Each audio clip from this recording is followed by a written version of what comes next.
Hi learners, நாம் இப்போ types of research பார்க்க போகிறோம். ரிசர்ச் வந்து நிறைய டைப்ஸில் கிளாஸிஃபை ஆகிருக்குது. அதில் first type research R fundamental research இப்படின்னு பியோர் ரிசர்ச்சை வேறு வேறு நேமில் நம்ம கால் பண்ணுறோம். பியோர் ரிசர்ச் அப்படின்னா ஒரு அண்டர்ஸ்டாண்டிங் பர்பஸ்க்காக நாலேஜை கெயின் பண்ணுறதுக்கு பேர் தான் பியோர் ரிசர்ச்.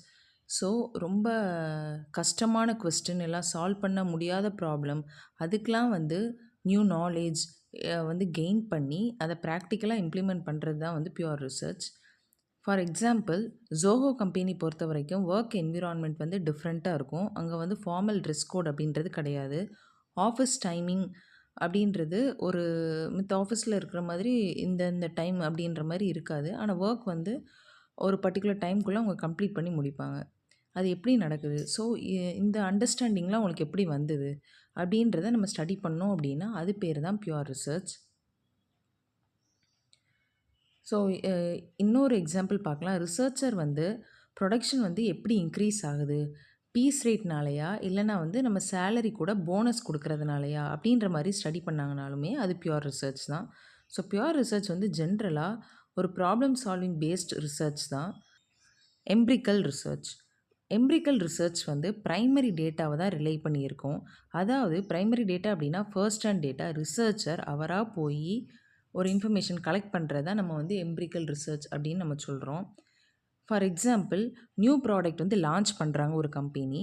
அதில் கஸ்டமர் சாட்டிஸ்ஃபேக்ஷன் எப்படி இருக்குது அப்படின்னு நம்ம தெரிஞ்சுக்கணும்னு நினைக்கிறோம் அப்படின்னா நம்ம அந்த ப்ராடக்ட் யூஸ் பண்ண கஸ்டமர் கிட்ட போய் ரிவ்யூ கலெக்ட் பண்ணால் தான் நமக்கு தெரியும் அந்த ப்ராடக்ட் வந்து அவங்களுக்கு சாட்டிஸ்ஃபைடாக இருக்குதா இல்லையான்னு. ஸோ அதுதான் empirical. Applied research, practical research, action based research, need based research அப்படின்னு இதுக்கு நிறைய நேம் இருக்குது. இது ஒரு ப்ராப்ளம் சால்விங் பேஸ்டு தான். இதில் என்ன பண்ணுவாங்க அப்படின்னா எக்ஸிஸ்டிங்காக இருக்க தியரியை அப்ளை பண்ணி இம்மீடியட்டாக ஒரு டிசிஷன் எடுப்பாங்க. ஃபார் எக்ஸாம்பிள், இப்போது நியூ மார்க்கெட்டிங் ஸ்ட்ராட்டஜி வந்து டெவலப் பண்ணணும் அப்படின்னா ஒரு கம்பெனி என்ன பண்ணுவாங்க, எக்ஸிஸ்டிங்காக இருக்க மார்க்கெட்டிங் ஸ்ட்ராட்டஜி எடுத்துக்குவாங்க. எந்தெந்த கம்பெனிலாம் அதை ஃபாலோ பண்ணியிருக்கிறாங்க அண்ட் எத்தனை கம்பெனிக்கு அந்த பர்டிகுலர் ஸ்ட்ராட்டஜி சக்ஸஸ்ஃபுல்லாக இருக்குது அப்படின்றத தெரிஞ்சுக்கிட்டு அவங்க அதை வந்து இம்ப்ளிமெண்ட் பண்ணுவாங்க. நெக்ஸ்ட், சயின்டிஃபிக் ரிசர்ச் வந்து ஒரு சிஸ்டமேட்டிக் ஸ்ட்ரக்சர்ட் ப்ராசஸ். ஸோ இதில் வந்து நம்ம தியரிஸை வந்து டெவலப் பண்ணி டெஸ்ட் பண்ணி சயின்டிஃபிக் நாலேஜை யூஸ் பண்ணி ரிசல்ட் வந்து கண்டுபிடிப்போம். ஃபார் எக்ஸாம்பிள், ப்ரீவியஸ் டேட்டாவை யூஸ் பண்ணி நியூ டேட்டாவை டெவலப் பண்ணுறது. இல்லை அப்படின்னா ஒரு வேக்சின் வந்து டெஸ்ட் பண்ணுறாங்க அப்படின்னா அது என்ன பண்ணுவாங்க அப்படின்னா அதை வந்து ஒரு 4 ஸ்டேஜஸாக டெஸ்ட் பண்ணுவாங்க. டெஸ்ட் பண்ணிவிட்டு அந்த 4th ஸ்டேஜில் தான் அந்த வேக்சின் வந்து கமர்ஷியலைஸ் ஆகும். ஸோ இதுதான் வந்து scientific research. Social research, systematic method. இது எதுக்கு யூஸ் பண்ணுறோம் அப்படின்னா ஹியூமன் பிஹேவியரை வந்து ஸ்டடி பண்ணுறதுக்காக யூஸ் பண்ணுறோம். அதாவது ஒரு ஹியூமன் பீயிங் வேறு சிச்சுவேஷனில் எப்படி வந்து பிஹேவ் பண்ணுறாங்க அப்படின்றத ரொம்ப டீப்பாக அண்டர்ஸ்டாண்ட் பண்ணுறதுக்காக இந்த மெத்தட் யூஸ் பண்ணுறோம். ஃபார் எக்ஸாம்பிள், எம்ப்ளாயீஸோட ட்ரைனிங் அண்ட் டெவலப்மெண்ட் ப்ரோக்ராம் நம்ம எடுத்துக்கிட்டோம் அப்படின்னா ஸோ ட்ரைனிங் கொடுத்தோம் அப்படின்னா அவங்களோட பிஹேவியர் சேஞ்ச் ஆகிருக்குதா அண்ட் ப்ரொடக்டிவிட்டி இன்க்ரீஸ் ஆகிருக்குதா அப்படின்றத நம்ம செக் பண்ணோம். அதே மாதிரி communication style, both verbal and non வேர்பலை வந்து நம்ம செக் பண்ணலாம். எந்த மாதிரி சோஷியல் சிச்சுவேஷனில் ஒரு எம்ப்ளாயி எந்த மாதிரி பேசுகிறாங்க அப்படின்றது. நெக்ஸ்ட் ஹிஸ்டாரிக்கல் ரிசர்ச் வந்து பாஸ்ட் ஈவெண்ட்டை பேஸ் பண்ணி இல்லைனா பாஸ்ட்டாக பீப்புள் வந்து எப்படி நடந்துக்கிறாங்க, அவங்களோட கல்ச்சர் எப்படி இருக்குது அப்படின்றதெல்லாம் ஐடென்டிஃபை பண்ண யூஸ் பண்ணுறது தான் ஹிஸ்டாரிக்கல் ரிசர்ச்.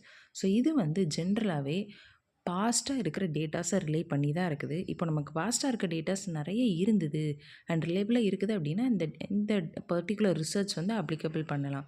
எக்ஸாம்பிள், அமேசான் வந்து கிரேட் இண்டியன் டீல் வந்து நடத்துவாங்க. ஸோ அது வந்து எப்படி நடத்துகிறாங்க, லாஸ்ட் டைம் நம்ம பண்ணோம், நமக்கு வந்து இவ்வளோ ப்ராஃபிட் கிடச்சிருக்கு, ஸோ இந்த டைம் போட்டோம் அப்படின்னா நமக்கு இவ்வளோ ப்ராஃபிட் கிடைக்கலாம் அப்படின்றத வச்சு தான் அவங்க வந்து நடத்துவாங்க. நெக்ஸ்ட், எக்ஸ்ப்ளோரேட்டரி ரிசர்ச்குள்ளே அந்த ரிசர்ச்சருக்கு அந்த பர்டிகுலர் ஃபீல்டு பற்றி நாலேஜ் இருக்காது. ஏன் நாலேஜ் இருக்காது அப்படின்னா ரிலேட்டடாக ரிவ்யூ ஆஃப் லிட்ரேச்சர் இருக்காது. இல்லை அப்படின்னா யாருமே வந்து அதை பற்றி ப்ராப்பராக ஸ்டடி பண்ணியிருக்க மாட்டாங்க. ஸோ இந்த மாதிரி அன்னோன் ஃபேக்ட்ஸு ப்ரீவியஸாக ப்ராப்பராக டிஃபைன் பண்ணாததை ஒரு ரிசர்ச்சர் வந்து எடுத்து ஸ்டடி பண்ணுறாரு அப்படின்னா அது எக்ஸ்ப்ளோரேட்டரி ரிசர்ச். இப்போ வந்து employees work from home situation வந்து ரொம்ப ஜாஸ்தி ஆகிடுச்சு. ஸோ அது வந்து கொரோனாக்கு அப்புறந்தாமே வந்து நமக்கு ஒர்க் ஃப்ரம் ஹோம் சிச்சுவேஷன் வந்து ரொம்ப ஜாஸ்தியாகுது. ஸோ இதில் வந்து நம்ம என்ன பண்ணலாம் அப்படின்னா, இந்த ஒர்க் ஃப்ரம் ஹோம் வந்து ஒர்க் ஃப்ரம் ஹோம் பண்ணுறதுனால பீப்பிள் வந்து ஜாஸ்தியாக பர்ச்சேஸ் பண்ணியிருக்கிறாங்களா சோஷியல் மீடியா ஆடை பார்த்து அப்படின்ற மாதிரி நம்ம ஒரு ஸ்டடி பண்ணோம் அப்படின்னா அது வந்து எக்ஸ்ப்ளோரேட்டரி ரிசர்ச். நெக்ஸ்ட் ரிசர்ச்சில் நம்ம இந்த சிச்சுவேஷன் என்ன அப்படின்றத ஜஸ்ட்டு வந்து டிஸ்கிரைப் பண்ணுறோம். அதாவது இது ஒரு பர்டிகுலர் சிச்சுவேஷனை அனலைஸ் பண்ணி எதனால் அந்த சிச்சுவேஷன் அப்படி நடந்தது, ஏன் நடந்தது, எப்போ நடந்தது, எப்படி நடந்தது அப்படின்ற மாதிரி ஆன்சர் பண்ணுறது தான் டிஸ்கிரிப்டிவ் ரிசர்ச். இப்போ ஒரு நியூ ப்ராடக்ட் லான்ச் பண்ணுறாங்க அப்படின்னா அந்த நியூ ப்ராடக்ட் லான்ச் பண்ணுறத வேறு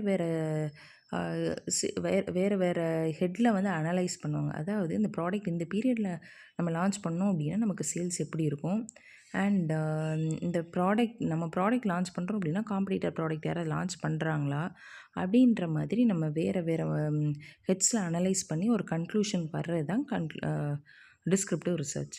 நெக்ஸ்ட்டு தியரிட்டிக்கல் ரிசர்ச்சில் நம்ம என்ன பண்ணுறோம் அப்படின்னா ஒரு தியரிட்டிக்கல் ஃப்ரேம் ஒர்க்கை டெவலப் பண்ணி அதை டெஸ்ட் பண்ணுறோம். அண்ட் அந்த தியரிட்டிக்கல் ஃப்ரேம் ஒர்க் வந்து நியூவாக டெவலப் பண்ணி இருந்தாலுமே அதை வந்து எக்ஸிஸ்டிங் தியரிட்டிக்கல் ஃப்ரேம் ஒர்க் கூட ஆட் பண்ணுறோம். ஃபார் எக்ஸாம்பிள் எம்ப்ளாயீஸ் இருக்காங்கள்ல, எம்ப்ளாயீஸ் அண்ட் அவங்களோட மோட்டிவேஷன் லெவல் அதெல்லாமே வந்து நம்ம ஸ்டடி பண்ணோம் அப்படின்னா அது வந்து theoretical research. Next cross sectional research. Cross sectional ரிசர்ச்சை நம்ம ஸ்னாப்ஷாட் ரிசர்ச் அப்படின்னு சொல்லுவோம். இதை பொறுத்த வரைக்கும் நம்ம ஒரு ப்ராப்ளமை இன்டெப்த்தாக ஸ்டடி பண்ணுவோம். அந்த ப்ராப்ளமோட கேரக்டரிஸ்டிக்ஸ் என்ன, அதோட ஃபீச்சர்ஸ் என்ன. ஸோ அதில் நம்ம யூஸ் பண்ணியிருக்க சாம்பிள்ஸ் வந்து ரீயூஸ் பண்ண முடியாது வேறு ஒரு ஸ்டடிக்காக. ஸோ சாம்பிள் சைஸ் வந்து லார்ஜாக இருக்கலாம், ஸ்மாலாக இருக்கலாம். ஸோ கிராஸ் செக்ஷனல் ரிசர்ச் பொறுத்த வரைக்குமே single cross sectional research, multiple cross sectional ரிசர்ச்னு 2 டைப்பாக இருக்குது. சிங்கிள் கிராஸ் செக்ஷன் அப்படின்னா நம்ம வந்து லார்ஜ் சாம்பிள்லேருந்து ஒரு டேட்டாவை நம்ம எடுக்கிறோம். இதே மல்டிபிள் கிராஸ் செக்ஷன் அப்படின்னா ஒரு லார்ஜ் சாம்பிள்லேருந்து ஒரு டேட்டாவுக்கு மேல் எடுக்கிறது தான் மல்டிபிள் கிராஸ் செக்ஷனல் ரிசர்ச். அடுத்தது time series research. Time series ரிசர்ச்சில் வேறு டைம் பீரியடில் இருக்கிற டேட்டாஸை நம்ம கலெக்ட் பண்ணி அனலைஸ் பண்ணுறது தான் டைம் சீரீஸ் ரிசர்ச். ஸோ இதை வந்து நம்ம எப்படி ரெப்ரசன்ட் பண்ணுவோம் அப்படின்னா டயக்ராமெட்டிக் ஃபார்மில் ரெப்ரசன்ட் பண்ணலாம், இல்லை சார்ட்டில் ரெப்ரசன்ட் பண்ணலாம். தேங்க்யூ.